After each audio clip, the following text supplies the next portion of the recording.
Sunil ji competition classes में आपका स्वागत है। आज का जो विषय वस्तु है, टॉपिक है, वो आपके लिए बेहद महत्वपूर्ण है और इंटरेस्टिंग भी। और ये टॉपिक है कि रेलवे ग्रुप डी की तैयारी कैसे करें। उम्मीद करता हूँ कि आप सभी छात्रगण, छात्र या छात्रा, आपने इसमें फॉर्म अप्लाई कर रखा होगा। 32,438 पद आपके सामने है और इसमें से एक पद आप सुनिश्चित कर लें। चूंकि अब फॉर्म भरने का डेट लगभग समाप्ति की ओर बढ़ चला है, हो सकता है जब तक आप ये वीडियो सुनिएगा तब तक डेट उसका समाप्त भी हो गया होगा। और उम्मीद करते हैं कि हर कंसस स्टूडेंट वो निश्चित फॉर्म भर रखा हो। आपने किस बोर्ड में भरा, कैसे भरा, अब ये विषय वस्तु नहीं है। अब है कि तैयारी किस प्रकार करें, किस तरह से तैयारी करें कि आपकी सफलता सुनिश्चित हो जाए, डेड श्योर एक पद आपको मिल जाए। तो पहले मैं कुछ बातें आपको बता देना चाहता हूं कि इस एग्जामिनेशन रेलवे ग्रुप डी को हल्के में न लें। एक समय हुआ करता था कि एक बिलो एवरेज स्टूडेंट या एवरेज स्टूडेंट भी थोड़ा सा तैयारी करके और इसमें क्वालिफाई करके चला जाता था और जॉब हासिल कर लेता था। 1-2 साल के बाद फिर वो प्रमोट होकर के, पदोन्नति पा करके और ऊंचे पद में चला जाता था। लेकिन अब वैसी बात नहीं है। चूंकि एज का सोपान 36 वर्ष कर दिया है, लंबे समय के बाद वैकेंसी निकाली जा रही है। उम्मीद करता हूं कि 1 करोड़ से ज्यादा तो छात्र छात्राएं भर चुकी हैं, दोनों मिला करके। उससे कम का मामला नहीं बनता है, ज्यादा जहां जाए। तो इसमें तैयारी में आपको ध्यान रखना है कि 2 बातें इस कंपटीशन की तैयारी रेलवे ग्रुप डी को विशिष्ट बना रही है। एक है निगेटिव मार्किंग और दूसरा है कम समय में बनाना, अर्थात 90 मिनट में 100 प्रश्नों को हल करना। और दूसरा है निगेटिव मार्किंग, 3 में गलत होने पर 1 नंबर काट लिया जाना। ये दोनों बातें इसको विशिष्ट बनाती हैं। तो टाइम मैनेजमेंट और निगेटिव मार्किंग को कैसे हम एडजस्ट करें, तालमेल रखें, ताकि आपका इसमें सफलता आपके हाथों से फिसले ना। इन 2 को यदि आपने अच्छा से समन्वय कर लिया तो निश्चित आप बाजी मार ले जाएंगे। तो ध्यान ये रखिएगा कि पहले मोटा मोटी ये जान लीजिए कि 1 करोड़ से तो ज्यादा आवेदन हो चुका, जो मैं आपको पूर्व में बतला चुका हूं। आपको ये टारगेट रखनी है, लक्ष्य रखनी है कि निगेटिव मार्क काट करके और 68 से ऊपर नंबर होना चाहिए। चाहे आप किसी भी बोर्ड में बैठ रहे हैं, हो सकता है किसी बोर्ड में 62 नंबर पे ही हो जाए, हो सकता है किसी बोर्ड में 61 नंबर पे ही हो जाए, 61 या 62, हो सकता है किसी बोर्ड में 59 पे ही हो जाए। वो आपके भाग और मुकद्दर की बात। लेकिन यदि आप बाउंड्री लाइन पर होइएगा तो आपको एग्जाम के अंत तक, जब तक रिजल्ट नहीं निकलता है, आप चिंता के जोन में रहिएगा। फिर आपको ध्यान रखनी है कि मेरिट भी बननी है, तो वहां पर आपका परेशानी का सबब खड़ा होगा। इसलिए आप 68 से ऊपर लाएं, उससे ऊपर आप जहां तक जा सकते हैं, उससे कम स्वीकार्य नहीं। दूसरा, आप ये ध्यान रखिए कि 100 में 100 प्रश्न जो टच करेगा उसकी संभावनाएं कम होगी या संभवतः नहीं के बराबर होगी। ये मेरा अपना आकलन है। लंबे समय से इस क्षेत्र में मेरा अनुभव रहा है, लगभग 24 वर्ष का अनुभव रहा है।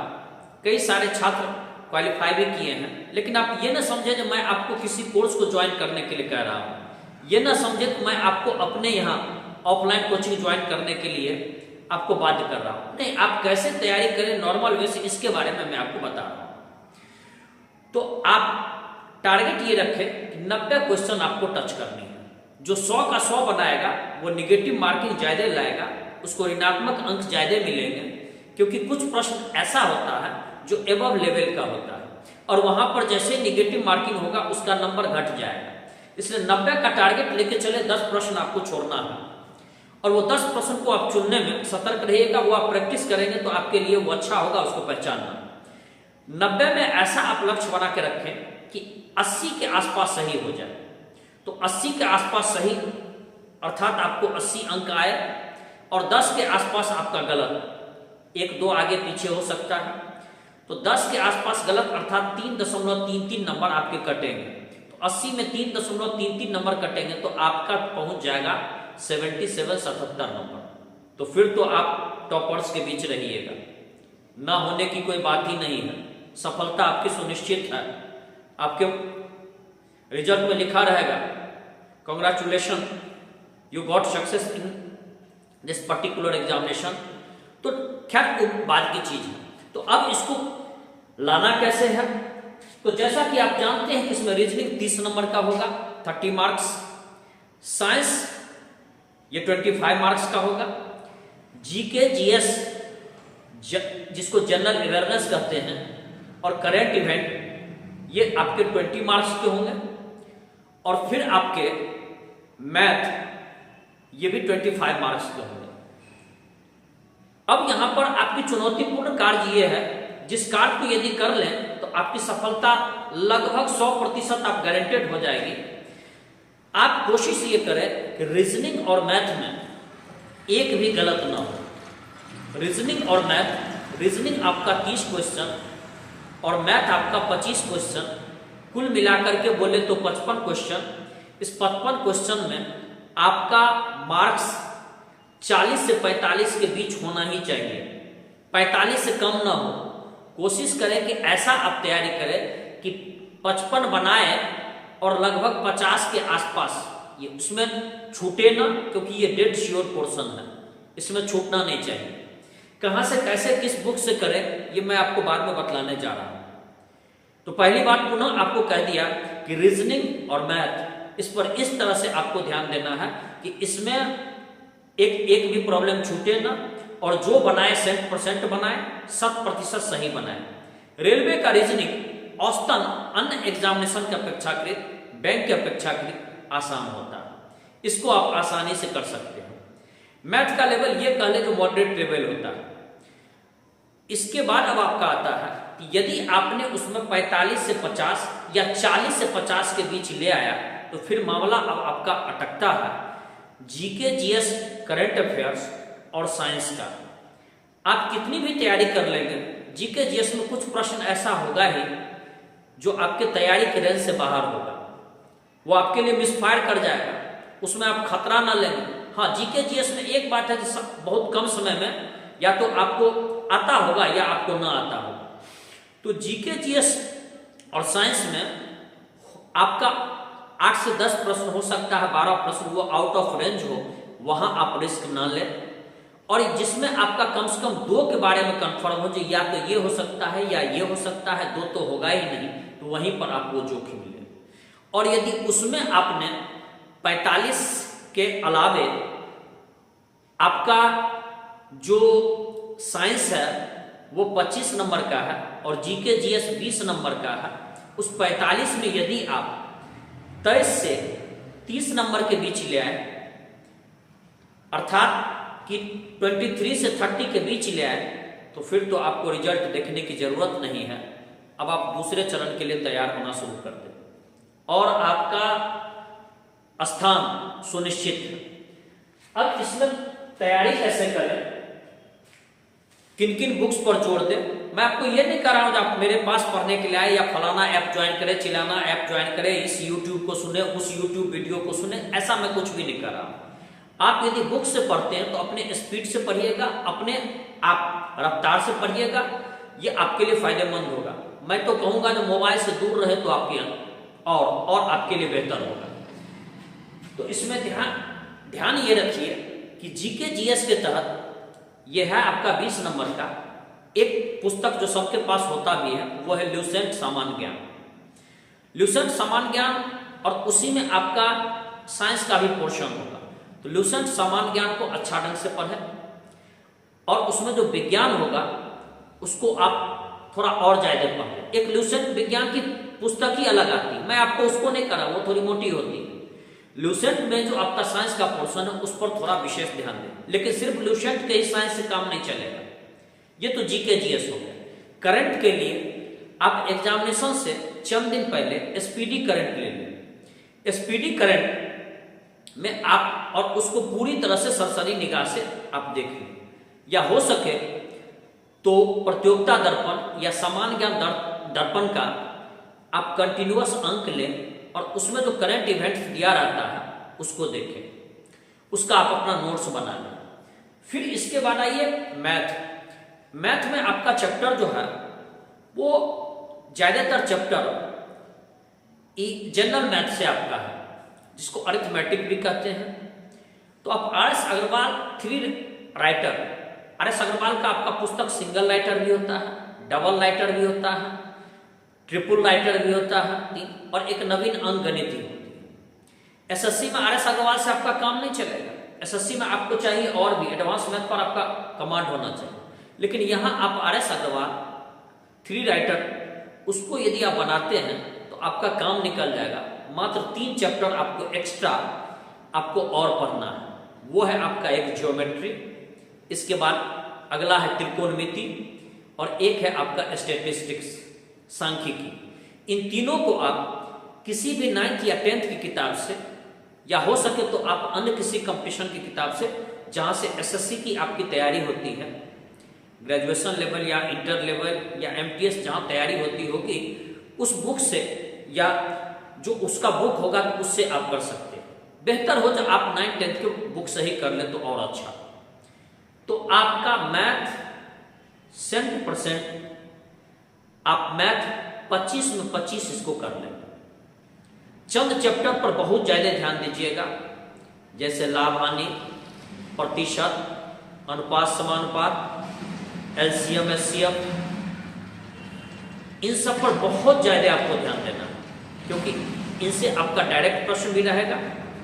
इसके बाद आपका सांख्यिकी, इन सब से डायरेक्ट प्रश्न भी रहता है, तो इस पर आप विशेष ध्यान रखिएगा। इसके बाद आप आ जाइए विज्ञान। विज्ञान में आप लुसेंट विज्ञान के भरोसे ही सिर्फ ना रहें। विज्ञान में यदि अच्छा स्कोर करना चाहते हैं तो NCERT की बुक्स चैन से आप उठाएं, और 6th क्लास से लेकर के 10th क्लास का NCERT की बुक्स, इसको आराम से धैर्यपूर्वक पूरी तरह से इसको पढ़ लें। क्वेश्चन वहीं से उठा करके डाला जाता है। ये आप गाइड टाइड अन्य आपका जो चीजें, मान लीजिए पुस्तक है, उससे आपका बेहतर है, लिखा रहेगा NCERT पर आधारित, फलाना पर आधारित, ढेकाना पर आधारित, इस पर आधारित, उस पर आधारित, इन सब के चक्कर में आप न रहें। NCERT की जो टेक्स्ट बुक है आप उसको उठाएं और 6 से 10 क्लास का पूरा पढ़ ले, वहीं से क्वेश्चन आपका जनरली रहता है। एक आध प्रश्न इधर उधर हो गया तो खैर उसकी बात आप छोड़ दें। इसके बाद आप आ जाए तो ये आपका हो गया। अब आइए रीजनिंग के लिए। तो रीजनिंग के लिए आपको विशेष माथापच्ची नहीं करनी है। रीजनिंग के लिए आपको हो सके, आपके पास समय हो, तो किरण पब्लिकेशन की रीजनिंग आती है, रेलवे की रीजनिंग, उसको आप हल करने की कोशिश करें, या पास्ट ईयर क्वेश्चंस होगा रीजनिंग का, उसको हल करने की कोशिश करें। आपका उसी से काम आसानी से निकल जाएगा, एट इज में निकल जाएगा। यदि और गहराई में आप उतरना चाहते हैं तो आप ज्ञानदा पब्लिकेशन का दीपक कुमार का उसको बना सकते हैं, लेकिन उतना आपके पास समय नहीं हो पाएगा, क्योंकि आपका एग्जामिनेशन भी के लिए एक सीमित समय है। तो आप किरण पब्लिकेशन का रीजनिंग को हल करें, 100% लगभग आपका बन जाएगा।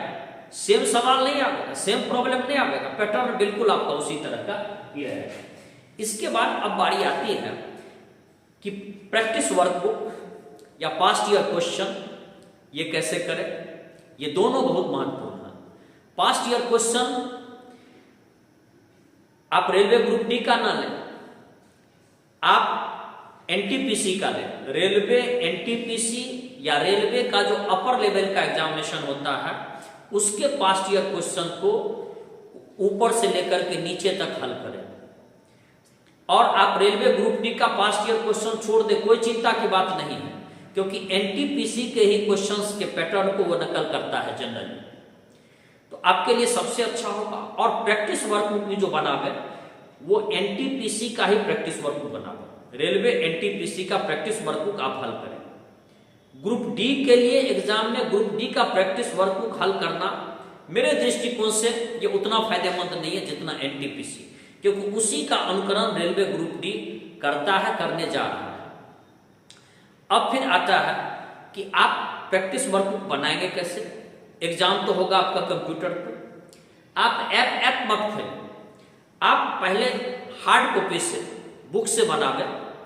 कोई भी आप प्रैक्टिस वर्कबुक ले लें, जिस सेट को आप बनाते हैं एक सेट उठाते हैं, उसको 90 मिनट में हल करें और 90 मिनट के बाद उसका जब चेक करें तो आप ध्यान रखिएगा उसको चेक करने में 90 मिनट तो कम से कम होना चाहिए। उसको चेक करें 3 घंटे में और देखें कि आपने कहां पर गलती की है और उस गलती को फिर से अगले सेट में कोशिश करें कि ये गलती दोहराए ना। इस बात पर विशेष ध्यान रखें।